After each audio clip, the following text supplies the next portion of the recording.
Oh, you just pressed play on This Week with Drunk Astrology. My name is Breitenstein. I'm your astrologer and the creator of Drunk Astrology. If you're looking for someone to make astrology make sense to you and for you, well, my friend, you have come to the right place. Here on this podcast, we discuss the weekly cosmic weather. And when we break it down, we break it down. I believe that astrology can be used as a tool to inform your daily decisions and enhance your day-to-day life. So if you're ready to have a hell of a lot of fun with astrology, make some strategic decisions, and to just keep it real, well, that journey starts right now.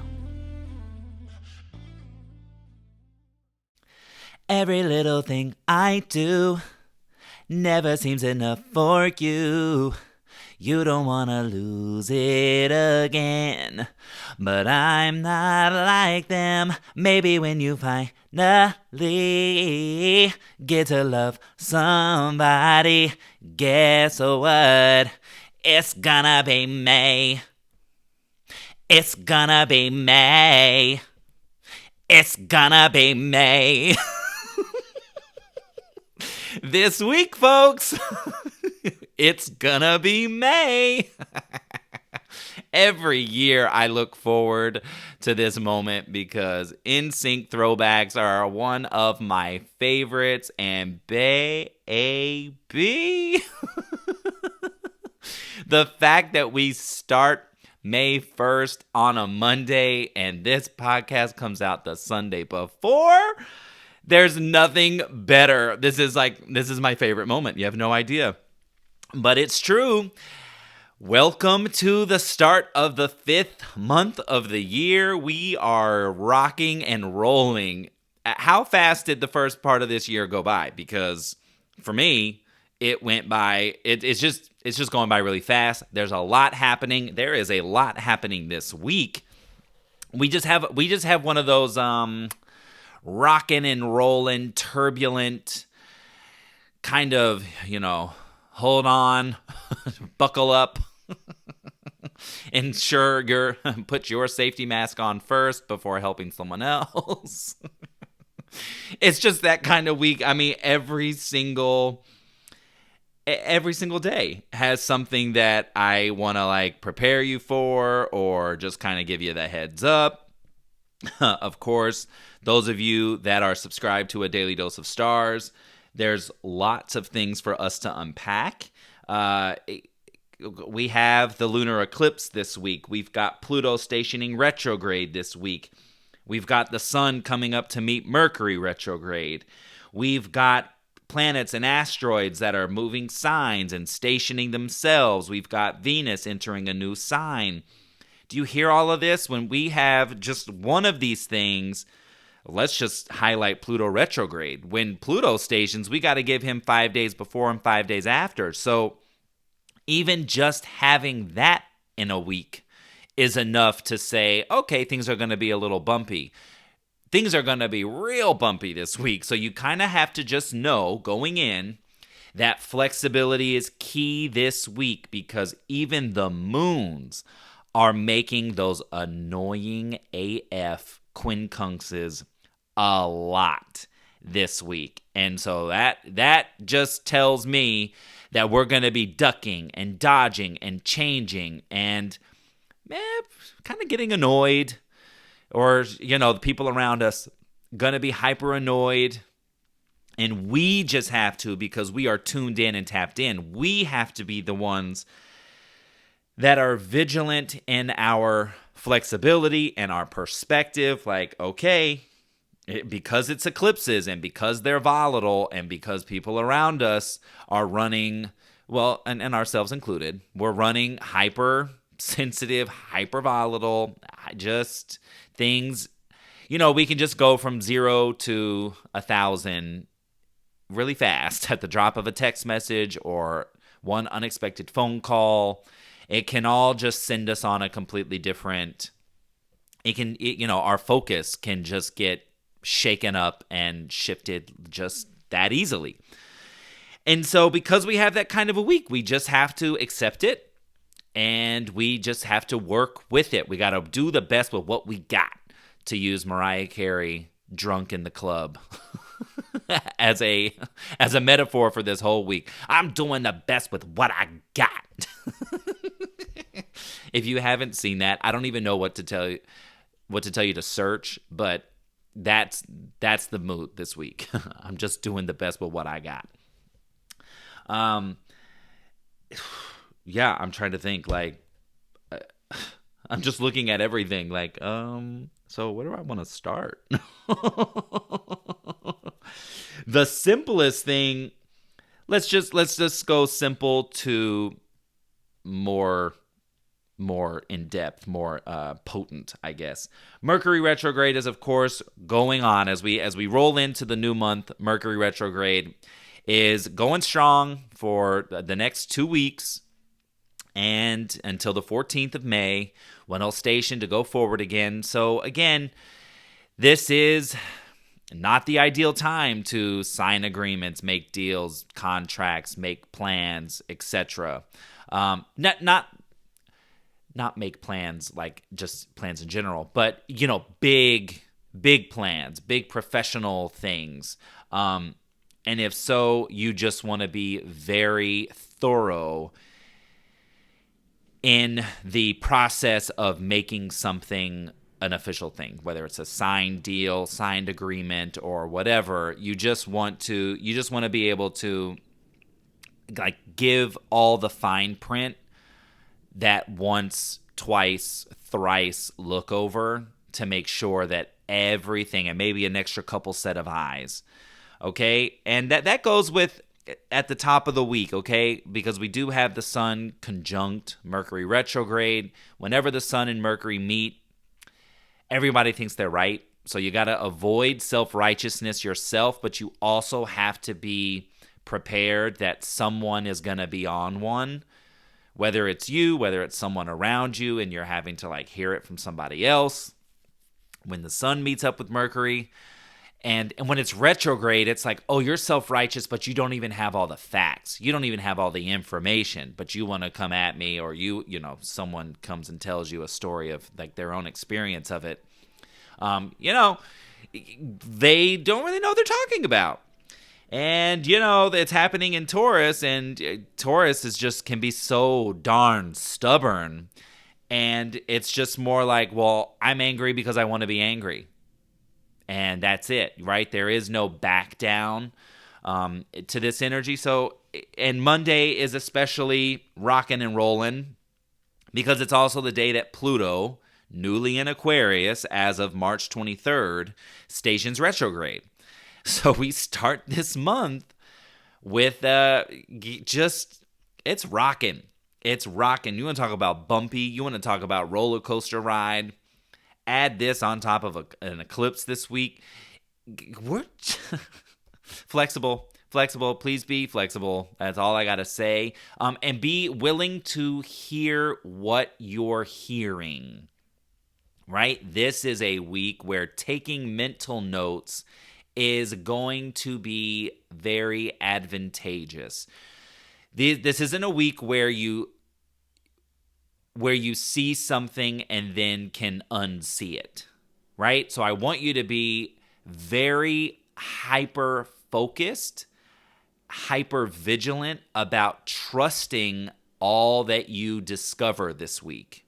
That goes within yourself too. If you see something about yourself that you don't like, this is a week to listen and to go underneath the surface, to dig deeper into this is a big aha moment. This is something that's really catching my attention, and now I want to go deeper. Where is this coming from? Where is this dislike for myself? Or where is this anger? Where is this jealousy? Where is this envy? Where is it coming from? What am I feeling? What's the driving force behind these feelings? And that's the way you can work with this energy productively, right? You go within. Pluto is all about exposing shadows, and you've seen since March 23rd how Pluto in Aquarius, the sign of artificial intelligence, technology, You've seen Pluto expose the shadow side of these things. Look at the headlines. The conversation is AI going to take our jobs? Is ChatGPT going to, is it too smart? You've seen financial institutions crumble. You've seen people in power. You hear all these Pluto words: power, demolition, destruction. And then just looking at like headlines, like, are we going to lose our jobs to artificial intelligence? This is all Pluto energy. These are all conversations that we have when we are unearthing the other side of the coin, right? Because on one side, it's like, oh, wow, like, great. I don't have to craft copy for my newsletter. Perfect. You can just kind of say, oh, make this sound more friendly. Oh, nice, cool. Like, that works. I can edit that. Done. But there's another side of the coin. There's a downside. Or from a Pluto standpoint, we say the shadow side, the darker side, where, there could be some jobs lost. And we're seeing a lot of layoffs happen. Let's see. Amazon, I know, is one that's had a bunch of Bed Bath & Beyond filed for bankruptcy. I'm trying to think. I meant to write all this stuff down so I was a little more educated, but this is all. These are all the things that's happening, and now Pluto retrograde is just gonna kind of have us now go back and revisit and kind of say, okay, so how do we want to make changes? Oh, TikTok. The conversation of whether TikTok is going to be banned. That's another one. So now the retrograde is going to say, all right, I've exposed what I needed to expose so far. Now here you human earthlings go back and revise what you want to do with the information that I've exposed. And we remember that Pluto is going to retrograde back into Capricorn on June 11th, and he's going to be there the rest of the year. But then come January 20th of 24, we're going to re-enter Aquarius, and we're going to start this 20-plus year long journey with Pluto and Aquarius, moving and grooving. So big stuff. But now we get to we're going to finish our preview story for the next month and a half and kind of go back in and say, all right, the government's going to be weighing in, corporate infrastructure, corporate politics, that's all going to like play into, institutions that are crumbling, people in power that are falling. We saw Don Lemon with all the things he said, get the boot from CNN. Now he's going back in after, he's got to get paid out for the rest of his contract. There's just all these. It's a wild season. You can always tell when it's eclipses just by the headlines, when all of these like power players and things, just because we are looking at we're coming in now. We're going to shift. Let's shift from Pluto stationing retrograde. We've talked about Mercury retrograde. We've talked about Pluto station. Now we're going to jump into the eclipse of it all. This Friday, we've got the Scorpio full moon lunar eclipse at 14 degrees, 58 minutes of Scorpio. And now here we go. We've initiated already with the Aries new moon solar eclipse from 2 weeks ago.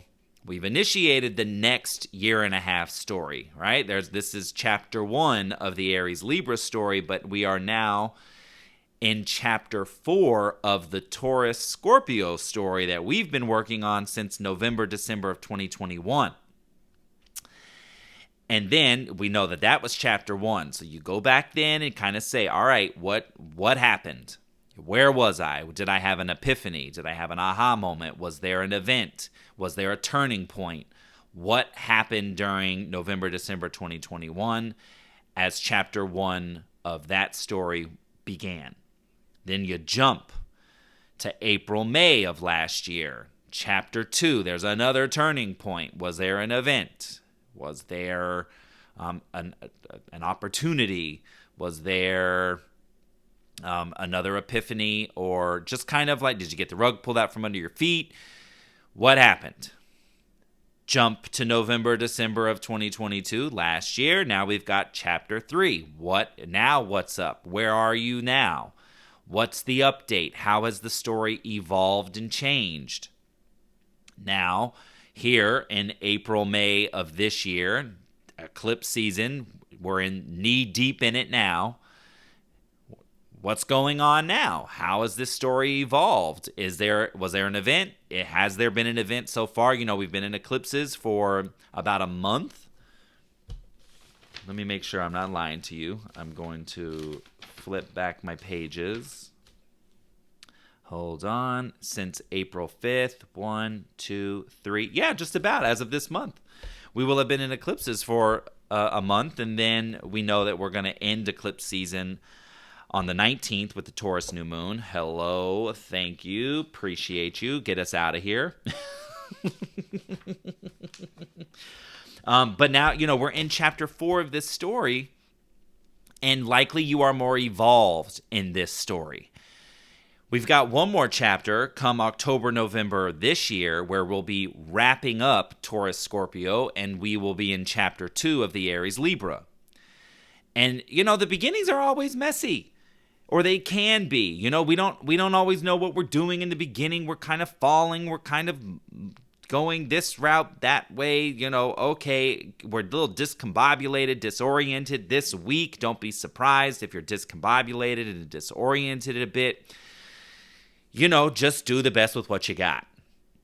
But that's the eclipse story, and Friday's lunar eclipse will activate that chapter 4 story. Now, the full moon of it all, we're releasing, we're letting go. It's on the south node of releasing and letting go. And now this full moon is coming at an opposition to Mercury retrograde. So letting go something or someone of the past, from the past, that can show up in a lot of ways. Maybe a ghost shows up under the eclipse and kind of curtails you, kind of like knocks you down or kind of surprises you, like, wait a minute, hold on a minute. And the surprise element is even that much more amplified because there is an opposition to Uranus, the planet of surprise and unexpected change, volcanic eruptions. This weekend, just starting on Friday with the lunar eclipse, it's just kind of one of those where you want to be,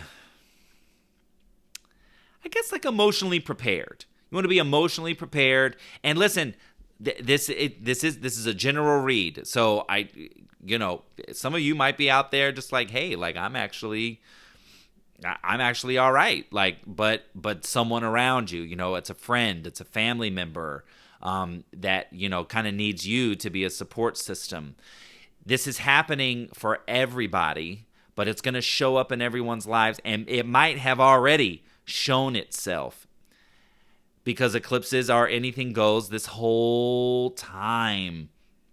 And so we know that the 2 weeks after the eclipse, we still have to accept that we're in this roller coaster ride, and then on the 19th with the Taurus new moon, eclipse season will be over, but you just gotta, because they kick up the dust, even when the season is over, you gotta expect and anticipate that the dust is still going to be settling. You will likely still be working with the remnants of eclipses.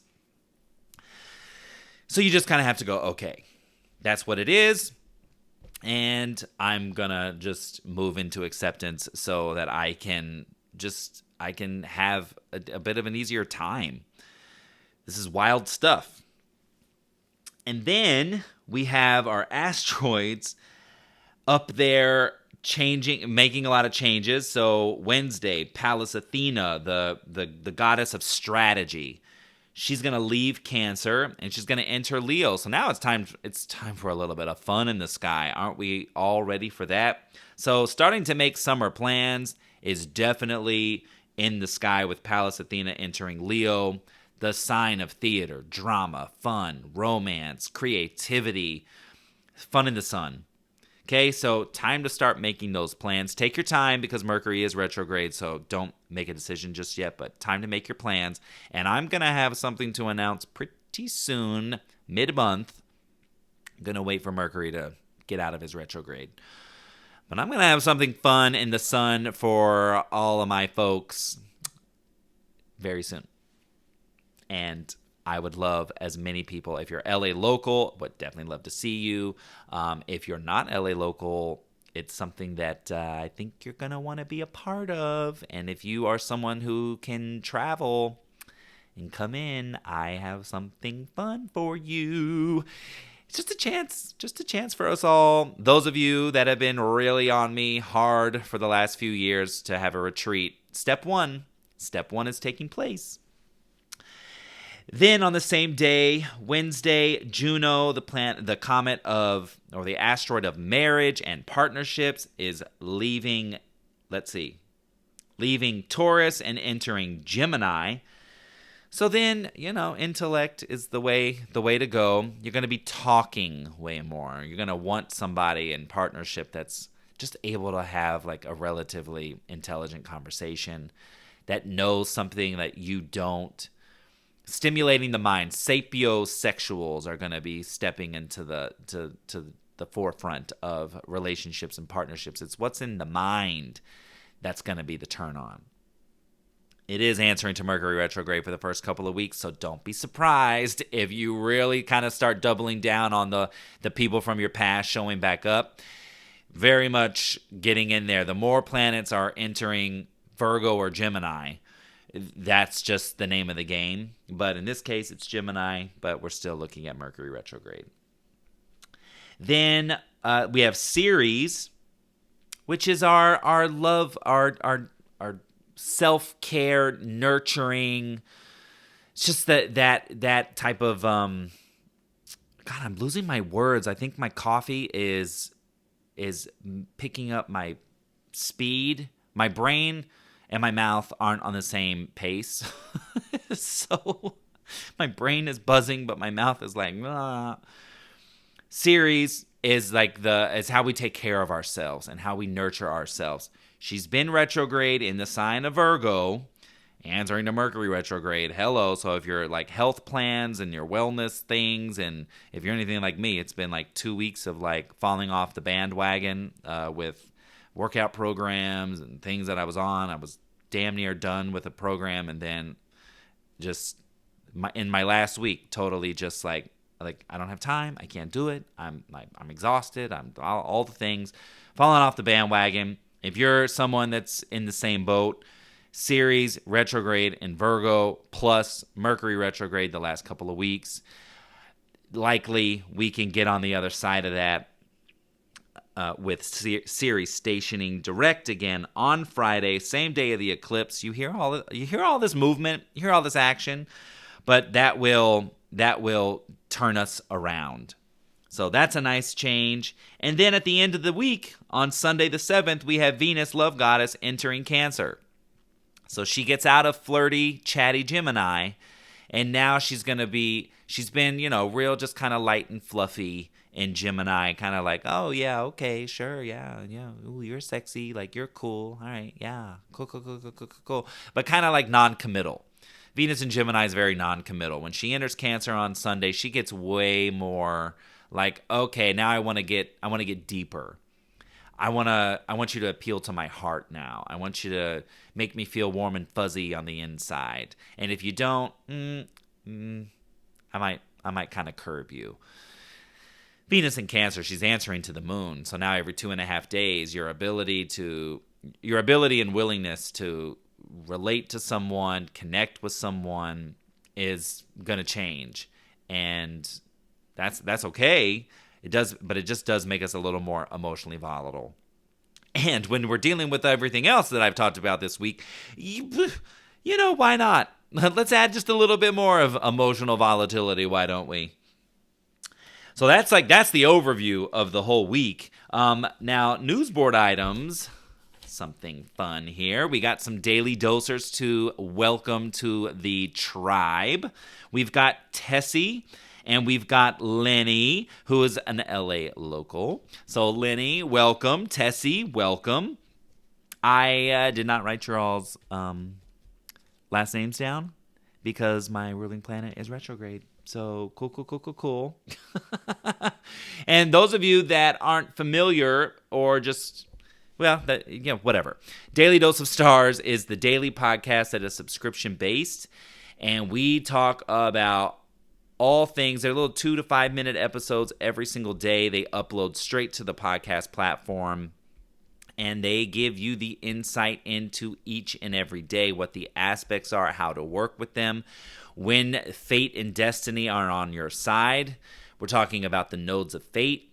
We're talking about when the moon goes void, and these patches of time where you don't want to go do a big grocery haul, you don't want to go shop online, you don't want to do certain things when the moon is void, because that's when buffoonery is afoot and you end up wasting money, or your delivery doesn't make it. It gets taken off your doorstep, or it goes to a different place, and now you're on a goose chase trying to hunt down.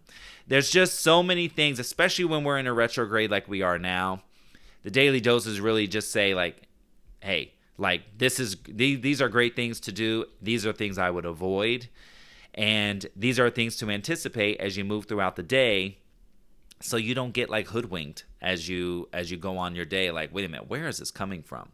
Right? Have lots of daily dosers that have written in with rave reviews, and if you scroll down and click on the part that says subscribe to a daily dose of stars, you'll see all of their quotes. I built a beautiful little landing page. It has frequently asked questions and testimonials from the 40 plus folks that we have on a daily dose.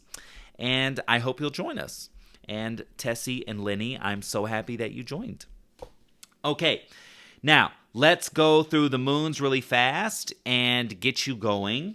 And we'll just kind of, and then I'll give you like a little day-by-day breakdown so you can kind of put everything that we talked about in the beginning all together.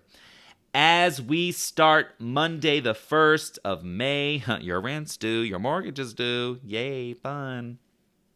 We got the moon in Virgo, and it does switch into Libra. So we got a double dose day. Now, when the moon's in Virgo, you know it's answering to Mercury retrograde, and that's also the day that the sun meets up with Mercury retrograde.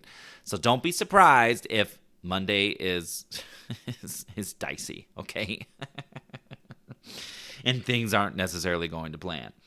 Then Tuesday, Wednesday, and Thursday, the moon is in Libra.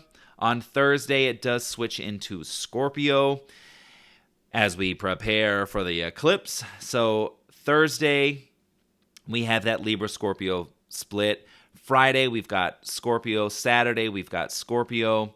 And it shifts on Saturday into Sagittarius, and the week ends with the moon in Sag.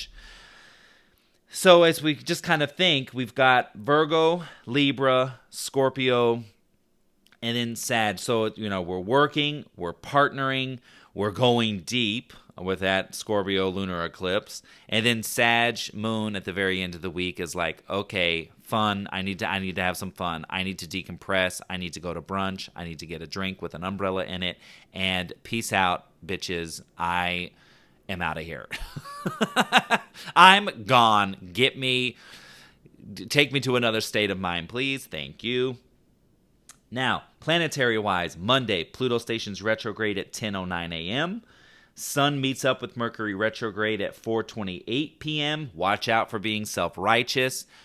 If you find yourself in an argument or someone around you close, just say, let's table this for another day. On Wednesday, Pallas Athena enters Leo. Juno enters Gemini. On Thursday, Venus is squaring Neptune. So Thursday is a day where you're going to want to get clarity. It might come at some frustration. It might come with some stress, some friction. But then later on that night, Venus has a sextile to Jupiter. So from clarity comes growth and expansion. Okay, so you're going to work through something, get on the other side of it in the morning, come late evening. There is like, okay, this was worth it, right? So you're working through, you're gaining clarity, you're kind of annoyed, you're a little frustrated on Thursday, but then there's a positive end result to it, same day. So that's great. Friday, Scorpio full moon, lunar eclipse at 10:34 a.m., 14 degrees, 58 minutes of Scorpio. So when I give you the degrees in minutes, I want you to go to your chart, and I just want you to see in the breakdown, especially if you're a one-on-one client, take a look at that graph and just see, do I have anything on or near 14 degrees? The lunar eclipse is talking to it, and it's going to expose something. It's going to talk to those. It's where you can kind of anticipate the action. And also use those dates and timelines to see how have these areas of my chart been affected, how have they shown up in the dates that I gave you. Same day Friday series, stations direct at 23 degrees, 50 minutes of Virgo. Then, let's see, Saturday, there's just some moon stuff that we'll talk about in the daily doses. Sunday, we have Venus entering Cancer at 7:25 a.m. Find Cancer in your chart. Now, Venus is going to come and kind of brighten that up and give you a little love boost. And right after she enters Cancer, she has a quincunx to Pluto, because every time a planet enters a new sign, they're talking to Pluto in Aquarius, and it's right now, especially when they're in the the water, they're coming, and it's that annoying quincunx. So it's an adjustment. It's an adjustment to what Pluto and Aquarius has been exposing, showing, revealing, and now Pluto recently retrograde. We're going back.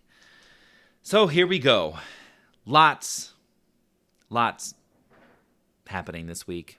Sorry, I'm processing myself. I'm looking at all my notes and making sure that I've covered everything I want to cover, because this is just such a turbulent week. But that's it.